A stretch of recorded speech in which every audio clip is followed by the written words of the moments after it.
नमस्कार दोस्तों, आज के अपने इस चैनल पर आप सभी का स्वागत है। मेरे प्यारे दोस्तों, आज के इस सेशन में हम करने वाले हैं रेलवे जीके स्पेशल बेंच में दोस्तों आपकी जो जीके की पहली क्लास होने वाली है। दोस्तों, रेलवे जीके स्पेशल बेंच जो है आपकी कौन कौन सी एग्ज़ाम के लिए इम्पोर्टेंट है, जैसा कि दोस्तों यहाँ पर आप देख सकते हैं आरआरबी एएलपी और दोस्तों आरआरबी टेक्नीशियन, आरआरबी एनटीपीसी और साथ ही में आरआरबी ग्रुप डी और दोस्तों साथ ही में एसएससी जीडी कांस्टेबल और प्यारे दोस्तों एसएससी जी, इन सभी एग्ज़ाम के लिए दोस्तों ये जो जीके का स्पेशल बेंच हम लेकर आए हैं, आप सभी एग्ज़ाम को अच्छी तरीके से अपन जो है सभी क्वेश्चनों को सभी कॉन्सेप्ट एंड एनालाइज से बिल्कुल दोस्तों ऑथेंटिक क्वेश्चन है और दोस्तों इम्पोर्टेंट फैक्ट के साथ अपन डिस्कस करेंगे जो कि आपके एग्ज़ाम के लिए बहुत ही महत्वपूर्ण रहने वाला है। सो गाइस, सभी साथी जो हैं इस जीके स्पेशल बेंच में जुड़ जाइए और दोस्तों अपने जितने भी दोस्त हैं उनको ये वीडियो शेयर कर दीजिएगा ताकि सभी के जो है सभी के पास जो है इस वीडियो का लिंक मिल जाए और सभी साथी अपनी अच्छी तरीके से जीके की प्रिपरेशन कर पाएँ। सो गाइस, आज का अपना पहले क्वेश्चन से अपन जो है शुरुआत करते हैं दोस्तों। और आज का अपना पहला क्वेश्चन यहाँ पर आप देख सकते हैं, न्यायिक समीक्षा कौन से देश के संविधान से लिया गया है। मेरे प्यारे दोस्तों, इस क्वेश्चन का सभी साथी जो है कमेंट बॉक्स में इसका आंसर देने की कोशिश करेंगे और यदि फिर भी किसी साथी को नहीं आता है तो यहाँ पर इसका आंसर आप देख सकते हैं संयुक्त राज्य अमेरिका। दोस्तों इसका बिल्कुल करेक्ट आंसर हो जाएगा।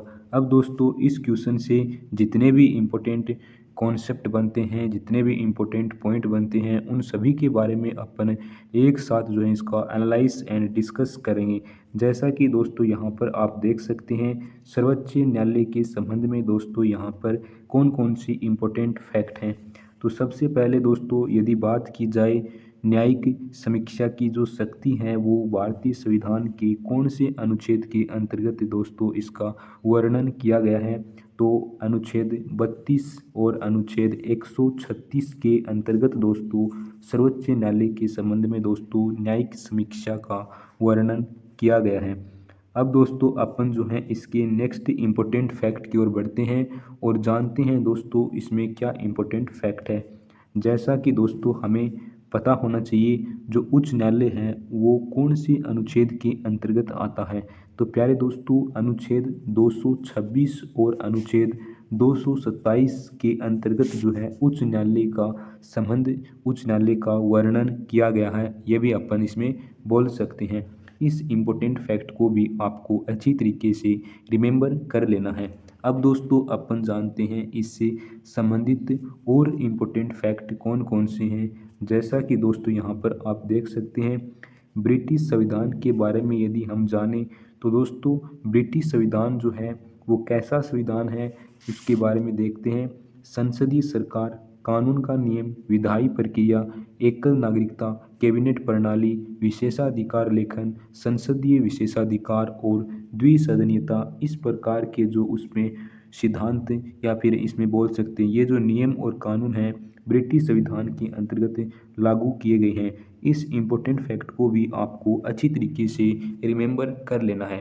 सो गाइस, आगे की ओर बढ़ते हैं और आगे की ओर बढ़ेंगे और हम जानेंगे आयरिश का संविधान कैसा रहा, इसमें कौन कौन से जो हैं कानून बनाए गए, क्या इसमें दिया गया है। जैसा कि दोस्तों यहाँ पर आप देख सकते हैं आयरिश के संविधान से संबंधित दोस्तों राज्य के नीति निर्देशक तत्व हैं इसमें शामिल किए गए हैं। और दोस्तों राज्यसभा के लिए सदस्यों का नामांकन और राष्ट्रपति के चुनाव का जो तरीका है वो आयरिश के संविधान के अंतर्गत लिया गया है। इस इम्पोर्टेंट फैक्ट को भी आपको अच्छी तरीके से रिमेंबर कर लेना है। इसी प्रकार से दोस्तों यदि हम जानें अमेरिकी संविधान के बारे में, मेरे प्यारे दोस्तों अमेरिकी संविधान के अंतर्गत कौन कौन से इम्पोर्टेंट बातें आती हैं जो कि हमारी एग्ज़ाम के लिए बहुत ही महत्वपूर्ण रहने वाली हैं। जैसा कि दोस्तों यहाँ पर आप देख सकते हैं इसके अंतर्गत मौलिक अधिकार, न्यायपालिका की जो स्वतंत्रता होती है वो भी अमेरिकी संविधान के अंतर्गत आती है। और दोस्तों न्यायिक समीक्षा अमेरिकी संविधान में आती है। राष्ट्रपति का जो महाभियोग होता है वो भी क्या अमेरिकी संविधान के अंतर्गत आता है।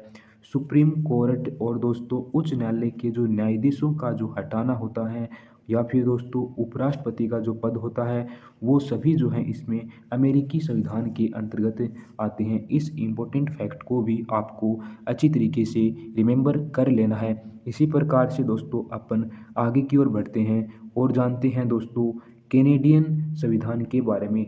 सो गाइस, कैनेडियन संविधान के अंतर्गत क्या बताया गया है, इसके अंतर्गत क्या बताया, इसमें दोस्तों कौन से इम्पोर्टेंट फैक्ट हैं। जैसा कि दोस्तों यहाँ पर आप देख सकते हैं कि कैनेडियन का जो संविधान है दोस्तों एक मजबूत केंद्र के साथ संघ केंद्र में अवशिष्ट शक्तियों का निहितार्थ होता है। इस इम्पोर्टेंट फैक्ट को भी आपको अच्छी तरीके से रिमेंबर कर लेना है। अब दोस्तों अपन जानते हैं नेक्स्ट क्वेश्चन की ओर। देखो दोस्तों, आपको अपना जो था एक क्वेश्चन था, लेकिन उस क्वेश्चन के अंतर्गत जितने भी इम्पोर्टेंट कॉन्सेप्ट थे, जितने भी इम्पोर्टेंट फैक्ट थे और दोस्तों जिनसे रिलेटेड जितने भी उसके आसपास में जो क्वेश्चन बन सकते थे, मैंने उन सभी के बारे में जो है अच्छी तरीके से डिस्कस किया है और एनालाइज किया है। मेरे प्यारे दोस्तों, आप सोच रहे होंगे आपको तो ये क्वेश्चन ऐसे ही मिल जाते हैं, लेकिन मेरे प्यारे दोस्तों इन क्वेश्चनों को छांटना, इन क्वेश्चनों को डिज़ाइन करना दोस्तों, इनमें सर्च करना बहुत ही कठिन कार्य है, बहुत ही मेहनत लगती है और बहुत ही समय लगता है। इसलिए मेरे प्यारे दोस्तों आपसे एक रिक्वेस्ट करता हूँ, प्लीज़ जितना हो सके प्लीज़ वीडियो को शेयर कीजिएगा, लाइक कीजिएगा और चैनल को सब्सक्राइब ज़रूर करो, क्योंकि दोस्तों आपका सपोर्ट करेंगे तभी हमें मोटिवेशन मिलेगा और तभी हम आपके लिए कुछ और नया कर पाएंगे। मेरे प्यारे दोस्तों, इसी बातों को मैं यहाँ पर रखते हुए आगे की क्वेश्चन की ओर बढ़ता हूँ और अगला अपना क्वेश्चन क्या है, जैसा कि यहाँ पर आप देख सकते हैं। प्रयागराज हल्दिया जलमार्ग को किस रूप से जाना जाता है। मेरे प्यारे दोस्तों, जब भी कोई क्वेश्चन होता है, यदि आपका उस क्वेश्चन के बारे में आप कोई इम्पोर्टेंट बात जानते हो और हमने वो बात नहीं कराई, तो आप कमेंट बॉक्स में लिख सकते हैं। आपसे हमें भी सीखने को मिलता है। जब आप कमेंट बॉक्स में लिखते हो तो हमारी जो है एक कनेक्टिविटी भी बनी रहती है। मेरे प्यारे दोस्तों, इसका जो करेक्ट आंसर होगा वो क्या होगा, राष्ट्रीय राजमार्ग एक जो है इसका बिल्कुल करेक्ट आंसर हो जाएगा। अब दोस्तों हम जानते हैं इससे जितने भी इम्पोर्टेंट कॉन्सेप्ट हैं, जितने भी इम्पोर्टेंट क्वेश्चन बन सकते हैं, वो भी अपन इसमें जानेंगे। तो सबसे पहले दोस्तों अपन जानते हैं कि राष्ट्रीय जलमार्ग संख्या एन, NH NW इसको दोस्तों शॉर्ट फॉर्म अपन कह सकते हैं, NW1 अपन इसको कह सकते हैं। नेशनल वेज दोस्तों इसको अपन कह सकते हैं। तो इसमें अपन सबसे पहले देखें तो प्यारे दोस्तों इसमें जो है गंगा भागीरथी हुगली नदी को जो है 1986 में दोस्तों इसको हल्दिया और इलाहाबाद के बीच राष्ट्रीय राजमार्ग जनसंख्या जो है जलमार्ग संख्या दोस्तों एक जो है NW1 इसको शॉर्ट फॉर्म के रूप में इसको अनाउंसमेंट किया गया, इसको घोषित किया गया था। इस इम्पोर्टेंट फैक्ट को आप अच्छी तरीके से रिमेंबर कर सकते हैं और दोस्तों आप इसमें बता सकते हैं कोई और बातें भी छूट गई हों तो प्यारे दोस्तों यहाँ पर अपन इसके बारे में नेक्स्ट देखते हैं। राष्ट्रीय जलमार्ग संख्या एक या फिर NW1 में दोस्तों यदि इसकी लंबाई की बात की जाए तो इसकी लंबाई कितनी है, 1620 किलोमीटर जो है इस राष्ट्रीय जलमार्ग की लंबाई है। और दोस्तों ये जो राष्ट्रीय जलमार्ग है ये कौन कौन सी नदियों में है, कौन सी नहरों में है और कौन सी जिलों में इसकी लंबाई कितनी रही, तो उत्तर प्रदेश राज्य में नदियों नहरों झीलों की जो कुल लंबाई है वो कितनी रही, इसकी 6444 किलोमीटर तक दोस्तों ये अपनी जो है सीमा को पार करता है। इस इम्पोर्टेंट फैक्ट को भी आपको अच्छी तरीके से रिमेंबर कर लेना है। अब दोस्तों इसमें जितनी भी कोई भी बातें छूट गई हैं, कोई इम्पोर्टेंट फैक्ट, तो आप कमेंट बॉक्स में बता सकते हैं, कोई दिक्कत वाली बात नहीं है। अब दोस्तों अपन जानते हैं राष्ट्रीय जलमार्ग 2 के बारे में। मेरे प्यारे दोस्तों राष्ट्रीय जलमार्ग 2 जो है उसका मार्ग कैसा रहा और दोस्तों इसमें कौन सी नदी इससे रिलेटेड है, इसकी लंबाई कितनी है, इन सभी के बारे में अपन जानते हैं। तो इसका जो मार्ग है दोस्तों वो कहाँ से लेकर कहाँ तक है, सादिया से लेकर धुबरी के बीच में राष्ट्रीय जलमार्ग जो है वो संख्या 2 जो है वो स्थित है।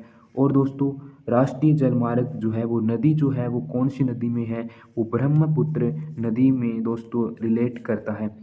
और दोस्तों यदि पूछ लिया जाए कि राष्ट्रीय जलमार्ग संख्या 2 जो है इसकी लंबाई जो है कितनी है, तो इसकी लंबाई जो है वो 891 किलोमीटर इसकी लंबाई है। इस इम्पोर्टेंट फैक्ट को भी आपको अच्छी तरीके से रिमेंबर कर लेना है। और दोस्तों इसी प्रकार से अपन आगे की ओर बढ़ते हैं। आगे की ओर बढ़ने से पहले दोस्तों मैं आपको बता देता हूँ कि राष्ट्रीय जलमार्ग संख्या 2 में कोई विशेष बातें, कोई इम्पोर्टेंट बातें रह गई हैं तो प्लीज़ आप जो हमें कमेंट बॉक्स में बता सकते हैं कि कोई इम्पोर्टेंट बातें रह गई हैं तो। इसके अलावा मेरे अनुसार ये जो है मैंने कंप्लीट जो है इसमें कर लिया है, इम्पोर्टेंट बातों को जोड़ लिया है, लेकिन आप देख सकते हैं। अब दोस्तों अपन बात करते हैं राष्ट्रीय जलमार्ग संख्या 3 के बारे में। मेरे प्यारे दोस्तों, राष्ट्रीय जलमार्ग संख्या 3 के अंतर्गत हम जानेंगे कि इसका मार्ग कैसा रहा, इसके अंतर्गत कौन सी नदियां रही और इसकी लंबाई क्या है। तो सबसे पहले दोस्तों यदि मार्ग की बात की जाए तो राष्ट्रीय जलमार्ग जो है वो कोटापुरम से लेकर दोस्तों कोल्लम के बीच में इसका मार्ग रहा, इसका रास्ता रहा। और दोस्तों यदि बात की जाए राष्ट्रीय जलमार्ग 3 में कौन कौन सी नदियां जो हैं इससे रिलेट करती हैं, इससे संबंधित कौन कौन सी नदियां हैं, तो यहाँ पर आप देख सकते हैं जैसा कि पश्चिमी तट नहर, चंपकारा नहर और उद्योग मंडल नहर, ये तीनों जो नहरें हैं दोस्तों ये राष्ट्रीय जलमार्ग जो है उससे संबंधित हैं। अब दोस्तों हम जानते हैं कि राष्ट्रीय जलमार्ग की जो लंबाई है वो किलोमीटर में इसकी लंबाई कितनी है, तो इसकी जो लंबाई है वो 205 किलोमीटर जो है राष्ट्रीय जलमार्ग 3 की दोस्तों लंबाई है। अब दोस्तों इसमें जितने भी कोई भी क्वेश्चन रह गया है तो आप जो है कमेंट बॉक्स में रख सकते हैं, कमेंट बॉक्स में अपन देख लेंगे और उसको डिस्कस कर लेंगे। तो अब हम आगे की ओर बढ़ते हैं और आगे की ओर बढ़कर जो है अपन राष्ट्रीय जलमार्ग संख्या 4 की बात करते हैं। तो राष्ट्रीय जलमार्ग संख्या 4 में दोस्तों हम जानेंगे सबसे पहले इसके मार्ग के बारे में। तो मार्ग की यदि दोस्तों बात की जाए तो इसके अंतर्गत यहाँ पर आप देख सकते हैं काकी नाडा पुदुचेरी नहरों का विस्तार इसमें किया गया है। कालूवेली जलाशय, भद्राचलम, राजमुंद्री, वजीराबाद, विजयवाड़ा, इस प्रकार के राष्ट्रीय जलमार्ग जो है इसके अंतर्गत दोस्तों इसमें जुड़े हुए हैं। अब दोस्तों अपन जानते हैं राष्ट्रीय जलमार्ग संख्या के नदी कौन सी रिलेटेड है और इसकी लंबाई कौन सी है। तो यहाँ पर अपन यदि इसकी नदी की बात की जाए तो नदी में दोस्तों राष्ट्रीय जलमार्ग संख्या 4 जो है वो कृष्णा और गोदावरी नदी से संबंधित है। अब दोस्तों यदि बात की जाए इसकी लंबाई के बारे में तो मेरे प्यारे दोस्तों इसमें जो लंबाई है वो 1095 किलोमीटर इसकी लंबाई को जोड़ा गया है। इस इम्पोर्टेंट फैक्ट को भी आपको अच्छी तरीके से रिमेंबर करना है। और इसके अलावा प्यारे दोस्तों इसमें कोई भी बात रह गई है तो आप कमेंट बॉक्स में लिख सकते हैं और हमें बता सकते हैं, उसके बारे में हम फिर डिस्कस कर लेंगे। मेरे प्यारे दोस्तों इसी प्रकार से अपन जो है आगे की ओर बढ़ते हैं और अपने नेक्स्ट क्वेश्चन के बारे में डिस्कस करते हैं। जैसा कि दोस्तों यहाँ पर आप देख सकते हैं भारत के लिए कैबिनेट मिशन योजना में कौन सी परिकल्पना की गई है। मेरे प्यारे दोस्तों इसका जो करेक्ट आंसर होगा वो क्या होगा, राज्यों का संघ इसका बिल्कुल करेक्ट आंसर हो जाएगा।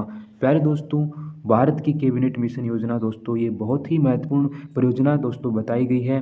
अब दोस्तों इसमें जितने भी इम्पोर्टेंट क्वेश्चन बन सकते हैं, जितने भी इम्पोर्टेंट पॉइंट हैं उनको अपन अच्छी तरीके से कॉन्सेप्ट के साथ एनालाइज एंड डिस्कस करेंगे। तो सबसे पहले दोस्तों अपन जान लेते हैं। मेरे प्यारे दोस्तों मैं बता देता हूँ कि आप कोई भी काम करो उसमें इंटरेस्ट लेकर करो, उसको अच्छी तरीके से करो प्यारे दोस्तों, ताकि आप जो है उसमें जल्दी से सफल हो पाओ। और प्यारे दोस्तों उसमें आपको फिर जीने का आनंद ही कुछ और रहेगा। तो प्यारे दोस्तों सबसे पहले अपन जानते हैं कैबिनेट मिशन के बारे में। तो कैबिनेट मिशन की बात की जाए दोस्तों इसमें अपन जो है बिल्कुल दोस्तों आपको एकदम से बारीकी से आपको कोई भी क्वेश्चन है उसको अच्छी तरीके से डिस्कस किया जाएगा। लेकिन दोस्तों कमी सिर्फ आपसे यही है कि प्लीज़ आप जो है वीडियो को ज़्यादा से ज़्यादा शेयर करो, लाइक करो और चैनल को सब्सक्राइब करो। मेरे प्यारे दोस्तों, आपके सपोर्ट की कमी पड़ रही है, तभी हम थोड़े पीछे हैं, क्योंकि दोस्तों आप हमारा सपोर्ट नहीं करते हैं। कोई भी साथी वीडियो देख लेता है और फिर अपने कोई मतलब नहीं रखता। नहीं दोस्तों, ऐसा मत करो प्लीज़। हम आपके लिए क्या क्या कर रहे हैं, हम आपके लिए फ्री में आपको जो है बिल्कुल प्रोवाइड करा रहे हैं सब कुछ, और दोस्तों आगे भी आपके लिए ही करते रहेंगे। प्यारे दोस्तों, आप हैं तो हम हैं, बस यही है मेरे प्यारे दोस्तों, और कुछ नहीं है। तो सभी साथी जो हैं मिलकर काम करो प्लीज़, सभी का भला होगा, सभी जो है आगे बढ़ेंगे। तो प्यारे दोस्तों, अपन कैबिनेट मिशन की बात कर रहे थे, और कैबिनेट मिशन की यदि बात की जाए तो प्यारे दोस्तों इसके अंदर अपन देखें कि इसका उद्देश्य क्या था। सो गाइस, इसके अंतर्गत यदि उद्देश्य की बात की जाए तो भारत में दोस्तों सन 1946 के कैबिनेट मिशन का उद्देश्य अपन जानते हैं। इसमें दोस्तों क्या था, ब्रिटिश सरकार से भारतीय नेतृत्व को सत्ता हस्तांतरण के लिए चर्चा करना और योजना बनाना था, जिससे क्या होता है दोस्तों, भारत को स्वतंत्रता मिल सके और भारत को आज़ादी मिल सके। इस प्रकार से इसका कैबिनेट मिशन का उद्देश्य माना गया है। इसी प्रकार से दोस्तों हम आगे की ओर बढ़ते हैं और जानते हैं नेक्स्ट क्वेश्चन के बारे में। मेरे प्यारे दोस्तों, अपना अगला क्वेश्चन क्या है, त्रिपुरा के नए मुख्यमंत्री के रूप में किसको नियुक्त किया गया है। मेरे प्यारे दोस्तों, इसका जो बिल्कुल करेक्ट आंसर होगा वो क्या होगा, माणिक शाह इसका बिल्कुल करेक्ट आंसर हो जाएगा। प्यारे दोस्तों, त्रिपुरा के नए मुख्यमंत्री के रूप में माणिक शाह को नियुक्त किया गया है। और दोस्तों यदि बात की जाए, जो दूसरी बार त्रिपुरा के मुख्यमंत्री पद की शपथ ली है दोस्तों, किन्होंने ली है दोस्तों, इसके बारे में अपन जानते हैं। दूसरी बार त्रिपुरा के मुख्यमंत्री की पद की जो शपथ ली है वो भी दोस्तों माणिक शाह ने ही ली है। इस इम्पोर्टेंट फैक्ट को भी आपको अच्छी तरीके से रिमेंबर कर लेना है। अब दोस्तों अपन जानते हैं नेक्स्ट क्वेश्चन के बारे में। तो सबसे पहले दोस्तों बात की जाए, इसके जो शपथ समारोह है था वो क्या था दोस्तों, अगरतला के विवेकानंद मैदान में दोस्तों इनका शपथ समारोह रहा था। इस इम्पोर्टेंट फैक्ट को भी आपको अच्छी तरीके से रिमेंबर कर लेना है। और मेरे प्यारे दोस्तों, त्रिपुरा के बारे में अपन जो है कंप्लीट जानने वाले हैं।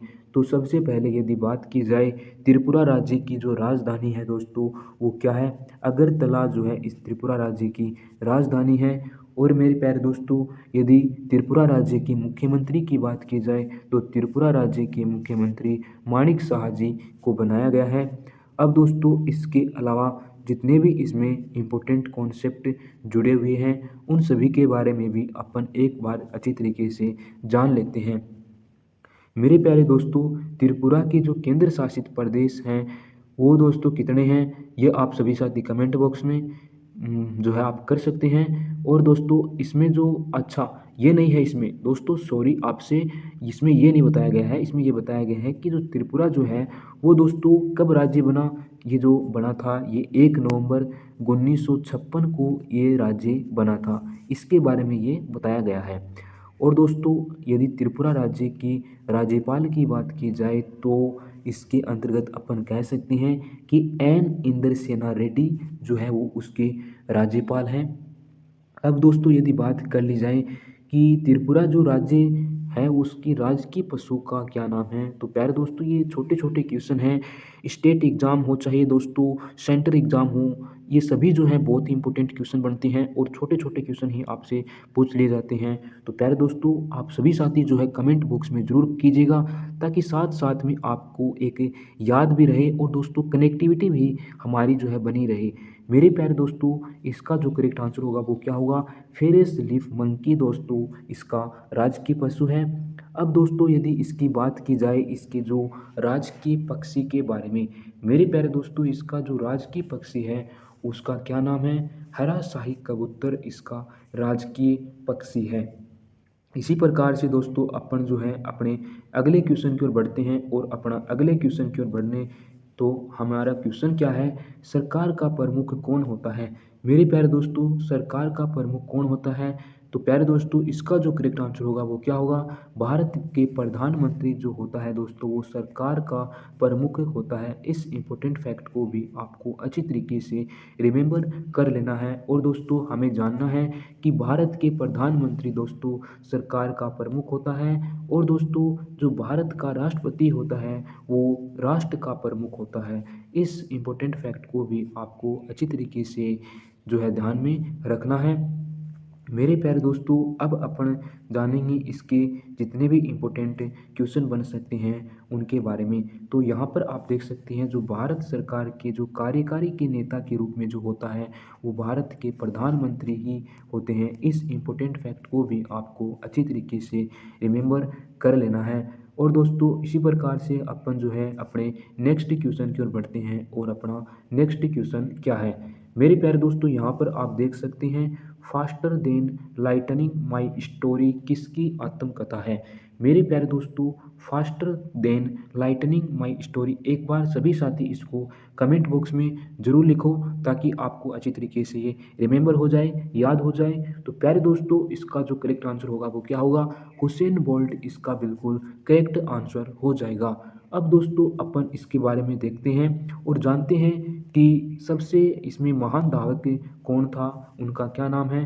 तो प्यारे दोस्तों सबसे महान धावक जो थे दोस्तों हुसैन बोल्ट जमैका दोस्तों एक पूर्व धावक हैं, जिन्हें दोस्तों व्यापक रूप से अब तक जो है उसको जाना जाता है, उनको दोस्तों पहचाना जाता है। अब दोस्तों अपन इसमें और जानते हैं जो हमारी एग्ज़ाम के लिए बहुत ही महत्वपूर्ण क्वेश्चन बनते हैं। तो प्यारे दोस्तों यहाँ पर हम देखें कि विश्व रिकॉर्ड धारक के रूप में इन्होंने काम किया, तो 100 मीटर, 200 मीटर और 400 मीटर के रिले भी दोस्तों इन्होंने अपने विश्व रिकॉर्ड के रूप में भी इन्होंने दोस्तों अपना दिखाया प्रदर्शन। तो इसको आप अपन जो है अच्छी तरीके से ध्यान में रखना होगा। अब दोस्तों अपन जानते हैं फास्टर देन लाइटनिंग में कितने इम्पोर्टेंट क्वेश्चन, कैसे इसकी क्या इनमें इसमें इम्पोर्टेंट बातें हैं। जैसा कि दोस्तों यहाँ पर आप देख सकते हैं इसमें क्या लिखा गया है, किसके बारे में वर्णन किया गया है। तो यहाँ पर आप देख सकते हैं कई अनकही पीड़ाओं और बलिदानों का वर्णन जो है फास्टर देन लाइटनिंग में किया गया है। अब दोस्तों जो एक एथलीट स्फूर्त गति से उस दौड़ को जीतने के लिए करता है, उन सभी के बारे में जो है इस पुस्तक को आप पढ़ना, आपको समय मिले तो इसमें बहुत ही अच्छी बुक है, मैंने भी पढ़ी थी। तो प्यारे दोस्तों आप इसको पढ़ सकते हैं, बिल्कुल बढ़िया पुस्तक है, आपको कुछ सीखने को ही मिलेगा। मेरे प्यारे दोस्तों अब अपन बात करते हैं पीटी उषा के बारे में। तो प्यारे दोस्तों पीटी उषा भी इन्होंने भी अपना प्रदर्शन जो है बहुत ही अच्छा दिखाया, और अपन जानते हैं इसके बारे में। तो प्यारे दोस्तों ये एक सेवानिवृत्त भारतीय ट्रैक और फील्ड एथलीट के रूप में इन्होंने जो है अपना पहचाना, अपना जो है प्रदर्शन प्रसिद्ध हुई। और प्यारे दोस्तों यहाँ पर आप देख सकते हैं कि जो पीटी उषा थी वो क्या थी, एक भारतीय ट्रैक और फील्ड की रानी भी दोस्तों पीटी उषा को कहा जाता है। इस इम्पोर्टेंट फैक्ट को आपको बहुत ही अच्छी तरीके से ध्यान में रखना है प्यारे दोस्तों, क्योंकि काफ़ी इंपॉर्टेंट क्वेश्चन इनसे बन सकते हैं। अब दोस्तों अपन जानते हैं, साथ ही में दोस्तों बात कर लेते हैं हिमा दास का प्रदर्शन भी दोस्तों बहुत ही अच्छा रहा। मेरे प्यारे दोस्तों हिमा दास जो थी वो एक थिंग एक्सप्रेस से उपनामित, और दोस्तों हिमा दास जो थी वो कौन से राज्य से बिलोंग करती है, तो कौन से राज्य से, असम राज्य से दोस्तों एक भारतीय थी। इस इम्पोर्टेंट जो फैक्ट है इसको भी अच्छी तरीके से आपको ध्यान में रखना है। अब दोस्तों अपन बात करते हैं जो हिमा दास है वो वर्तमान भारतीय राष्ट्रीय रिकॉर्ड में इसका क्या प्रदर्शन रहा। तो प्यारे दोस्तों इसमें जो है 400 मीटर में दोस्तों अपना अच्छा प्रदर्शन दिखाया, और जो कि अपने भारतीय राष्ट्रीय रिकॉर्ड में भी इसका नाम दर्ज किया गया है। इस इम्पोर्टेंट फैक्ट को भी आपको अच्छी तरीके से रिमेंबर कर लेना है। अब दोस्तों अपन बात करें यदि दूती चंद के बारे में, तो इन्होंने भी दोस्तों अपना बहुत ही अच्छा प्रदर्शन दिखाया है। प्यारे दोस्तों हम भी ऐसा कुछ करेंगे तभी अपना जो है अपन प्रसिद्ध होंगे, तभी अपन सफल होंगे। प्यारे दोस्तों इन्होंने अपने जो है स्वर्ण पदक जीतने वाली पहली भारतीय दोस्तों जो है वो दूती चंद हैं, जिन्होंने दोस्तों अपने 100 मीटर में ही दौड़ में दोस्तों अपना स्वर्ण पदक जीतने का जो प्रदर्शन दिखाया है। और दोस्तों ये जो बड़ी बात तो ये है दोस्तों कि ये पहली भारतीय महिला है दोस्तों, और इन्होंने अपना बढ़िया प्रदर्शन दिखाया है। अब दोस्तों अपन जानते हैं इसके और इम्पोर्टेंट फैक्ट के बारे में। तो यहाँ पर आप देख सकते हैं महिलाओं की 100 मीटर स्पर्धा में एक भारतीय पेशेवर स्प्रिंटर और वर्तमान राष्ट्रीय चैंपियन में इन्होंने अपना बहुत ही अच्छा प्रदर्शन दिखाया है। सो इसी प्रकार से प्यारे दोस्तों हम जो हैं इस प्रकार से आपके जो हैं यदि आप चाहते हैं हमारे रेलवे जी के स्पेशल बेंच कंटिन्यू चलता रहे तो आप सभी लोगों का सपोर्ट चाहिए। प्यारे दोस्तों ज़्यादा से ज़्यादा वीडियो को शेयर करो, लाइक करो और चैनल को सब्सक्राइब करो और साथ ही में कमेंट बॉक्स में हमें ज़रूर बताओ कि क्या प्रदर्शन है अपना, क्या हमें करना चाहिए, कौन से क्वेश्चन के बारे में कुछ बोलो, बताओ, कोई बात छूट गई है हमारी कमी निकालो और आप जो है क्या चाहते हो हमसे वो भी बातें लिखो। सभी जो है आप कमेंट बॉक्स में लिख सकते हैं और हमें बता सकते हैं। आपके लिए जो हम रेडी रहेंगे, हमेशा के लिए आपके लिए खड़े रहेंगे दोस्तों। हम आपके लिए नहीं खड़े रहेंगे तो फिर किसके लिए रहेंगे प्यारे दोस्तों। आप सभी जो है हम सभी मिलकर अपन एक नया जो है अपन जो है एक निर्माण करना है, एक नई ऊर्जा के साथ, एक नई पॉजिटिविटी के साथ हमें जो है हमारा पढ़ाई करना है दोस्तों। अच्छी तरीके से रिमेंबर करना है चीज़ों को, बार बार चीज़ों को रिवाइज करना है दोस्तों। और कमेंट बॉक्स में लिखा करो ताकि आपको जो है चीज़ें दोस्तों कन्फर्म हो जाए, कनेक्टिविटी रहे दोस्तों। आप जो है अच्छी तरीके से पढ़ो और मेरे प्यारे दोस्तों सभी जो है अपने उद्देश्य की प्राप्ति के लिए जो है जी जान लगा दो।